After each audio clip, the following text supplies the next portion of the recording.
Hello guys, today we're going to react to the rescue of Jessica Lynch. I've reacted a long time ago to the rescue of Jessica Buchanan, and now we're gonna check out Jessica Lynch. This is gonna be very interesting. I was checking out some information here on Google. It says American teacher and actress and former United States Army soldier who served in the 2003 invasion of Iraq as a private first class. I don't know, I hope they will give us more information throughout the video. It says right here it's the real footage.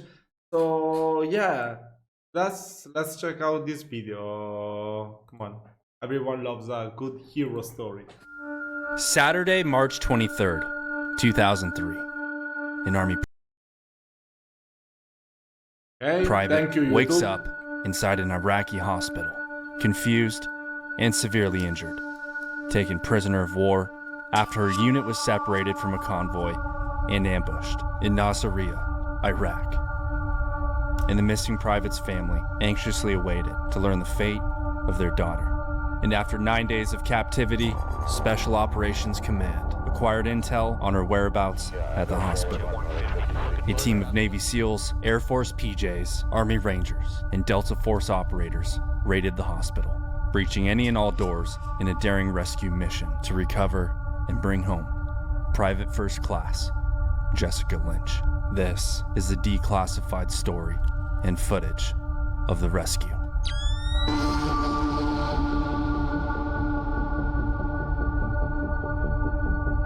This stack there to the left.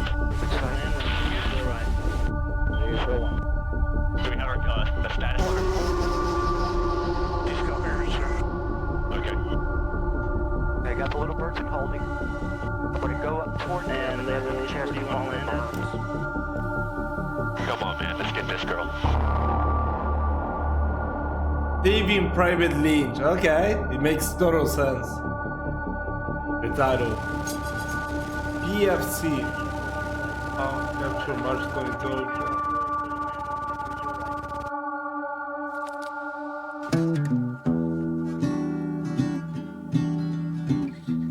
From humble beginnings, hailing out of Palestine, West Virginia, is Jessica Lynch. And her family, like most families, struggled financially. And in the year 2000, the Lynch family, determined to get their kids the education they deserved, met with an Army recruiter when Jessica was 17 years old.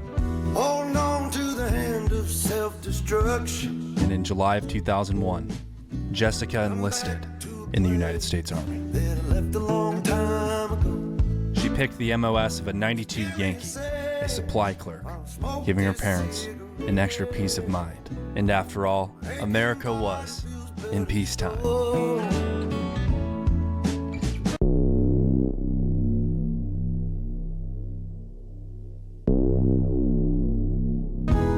What do you do when you just pick up my guitar and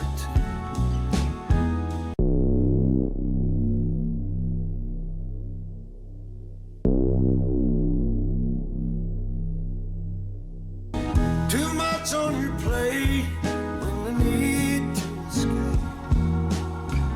Everything will be better when I find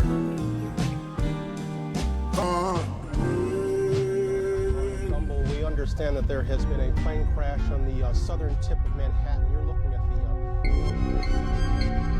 the... And just like that, the Lynch family saw their daughter off to war. And only 2 years later, in March of 2003, Jessica was deployed and found herself at the confluence of the invasion of Iraq.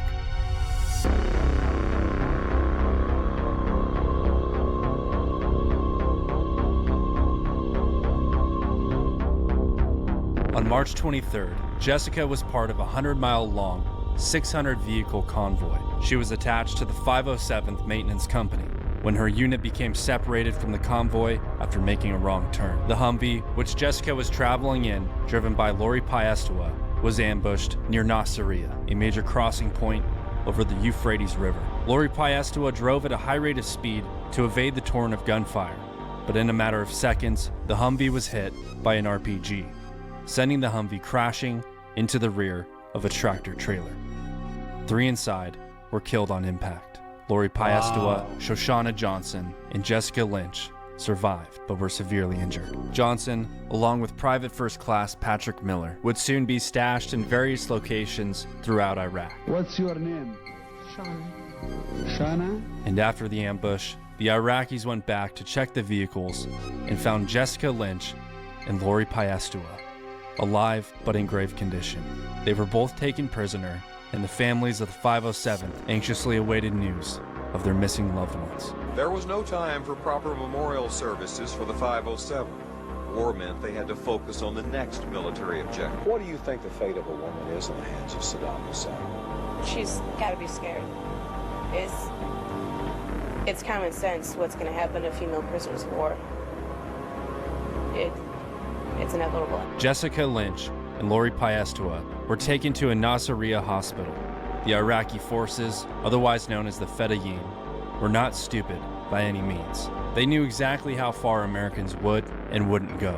They would use buses to move around the city, as they understood U.S. troops wouldn't attack a civilian bus, and they applied this method to their staging areas and compounds, such as schools and hospitals. The hospital where they stashed Jessica and Lori. Although some of the hospital employees still remained and reportedly attempted to help the wounded Americans by applying bandages and administering IVs, it seems they may have done more harm than good, as Lori Piestewa, inadequately treated by doctors, succumbed to her wounds. No. And as for Jessica, she finally came to at the hospital and observed Iraqi men standing over top of her. And as she tried to flee, she realized in that moment she couldn't move, and the severity of her wounds.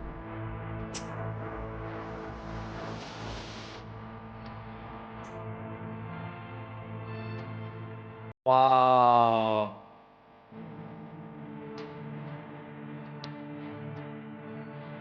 Two of the men in the hospital attempted to amputate Jessica's leg. Jessica fought them off with an oxygen mask, begging the men to leave her alone, and somehow they eventually did. But this unpredictable behavior from her captors would continue over the next week. There are several different accounts of what exactly occurred at the hospital. The hospital staff, including Dr. Harith al-Hassona, reported to have shielded her from the Iraqi forces who overtook their hospital. Yet other accounts report that Jessica was beaten by Iraqi forces. It's my understanding that Jessica's account of what happened is somewhere in the middle. As on March 30th, Dr. al-Hassona reportedly attempted to deliver Jessica back to U.S. forces via ambulance. However, the ambulance was fired upon and she was returned to the hospital and left abandoned within. Alone, she feared she would die in the hospital, either at the hands of the Fedayeen or all likeliness of the building being bombed in the crossfires of a war. With what little hope she had, she held on to it. And as fate would have it, an Iraqi civilian tipped off a group of Marines. The man's claims were validated, and the man was sent back to the hospital to gather intel. And the op was May, a team of Navy SEALs and an element from the Joint Special Operations Task Force 121, composed of U.S. Army Special Forces Green Berets, Air Force PJs, Army Rangers, 160th Special Operations Aviation Regiment, and Delta Force, coordinated the operation. And fun fact, former Navy SEAL Andy Stumpf was part of this team, which is, I think that's pretty cool. Intelligence gathered at the time reported that the hospital could potentially hold 500 plus Fedayeen adversaries. The ops team ran scenarios Wait, how many? Potentially hold 500 plus Fedayeen adversaries. The 500 ops team ran scenarios plus. through tape outlines of the hospital blueprints. They knew where the doors and stairs were. The op would run a decoy in the streets, directing overt actions away from the hospital. Smaller birds would land on the roof and deploy snipers, while a half-gaff of Black Hawk helicopters and a Humvee ground crew would rendezvous directly at the hospital and make entry. The plan was just about as perfect as the plan could be, and on the evening of April 1st, the team of special operators raided the hospital to save Private Jessica Lynch.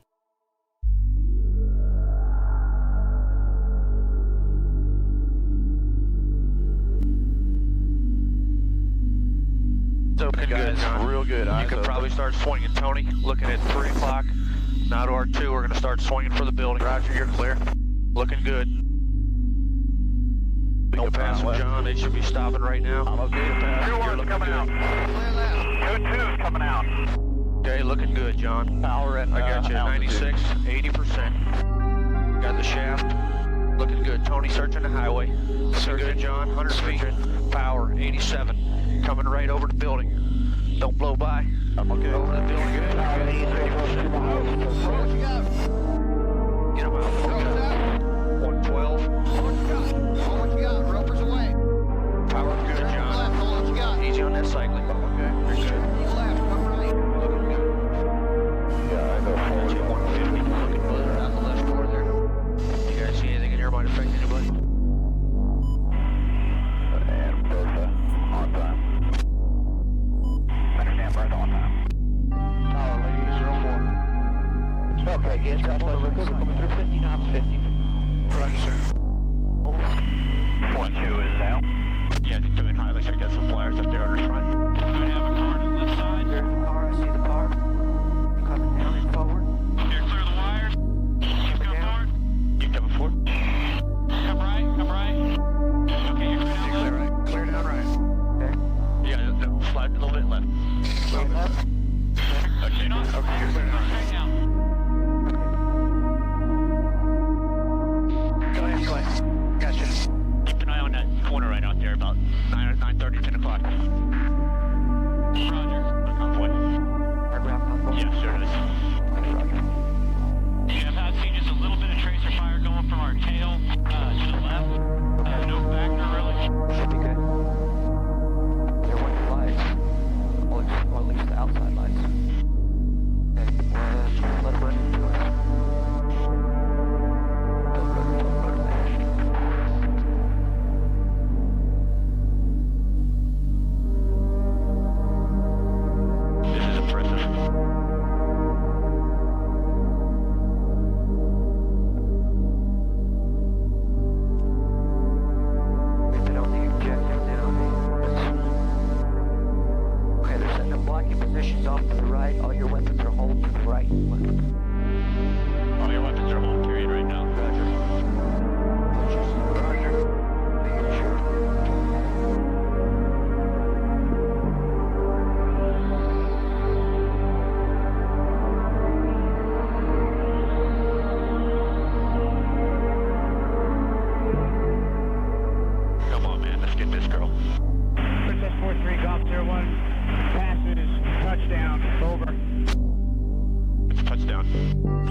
So incredible that we get to see the real footage. Oh my god.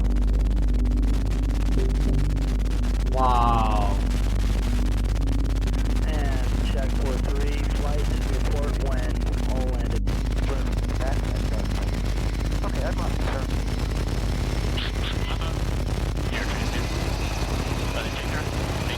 Yeah, they've got to introduce us to aircraft. Yeah, there was a lot of our way. There she goes. Hope she fixes it.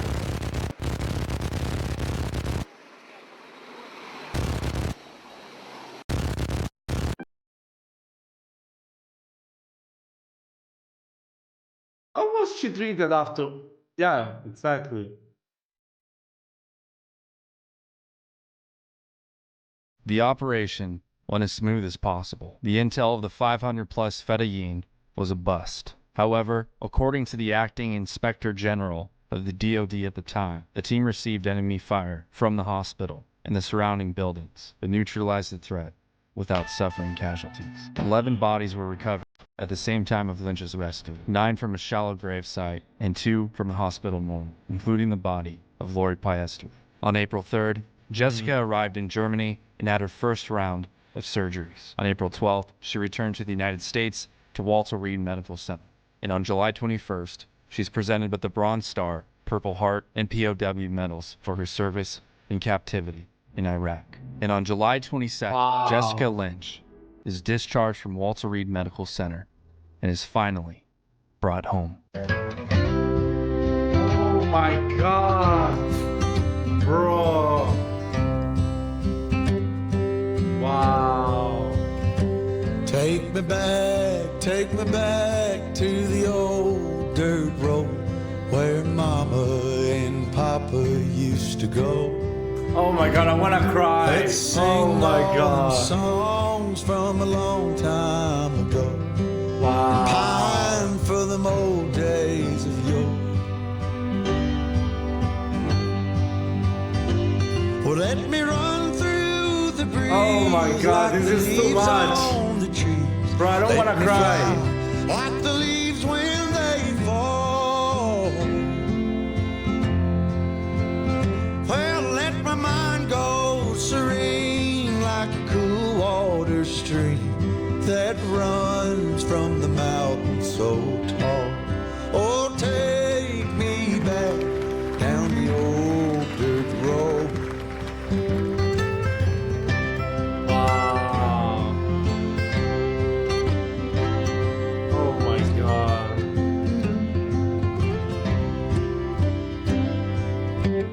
What about now? Is she able to walk now? After all that?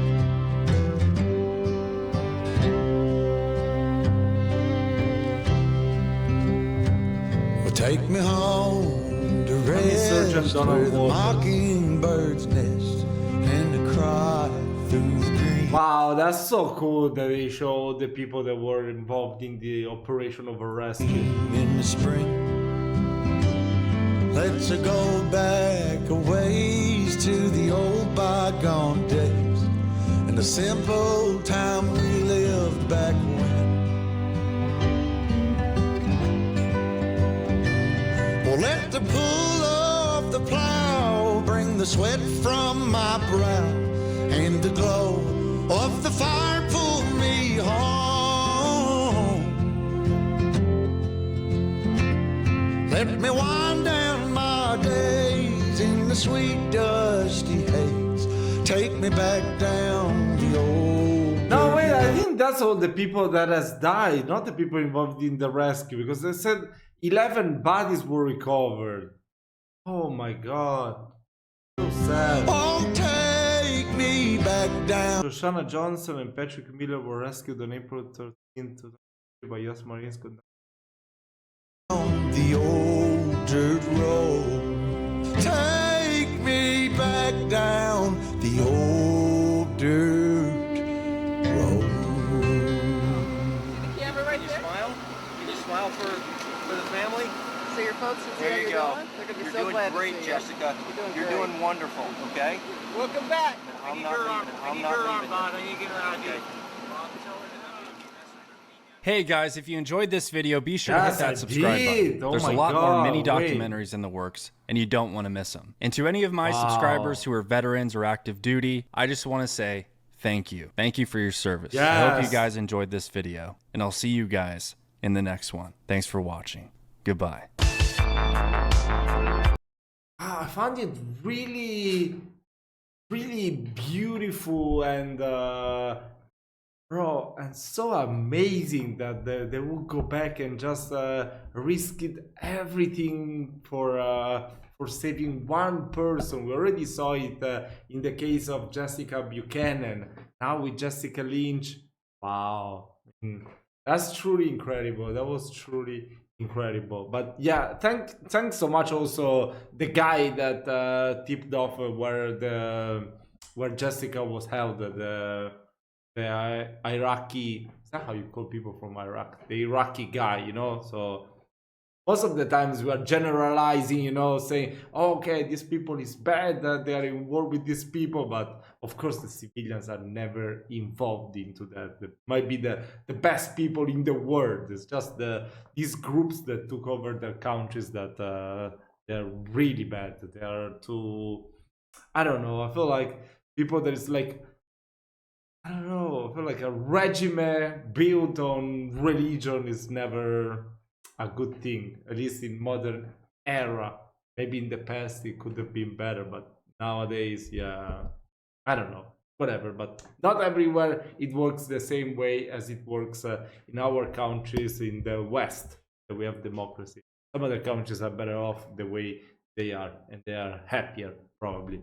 But yeah, this was an incredible video. I really loved it. So if you have any more documentaries that not many people might know about, but they're really cool and heartwarming like this one, please recommend them to me and I will make a reaction video very soon. Thank you so much for watching this video with me and to have recommended it. I'll see you very soon.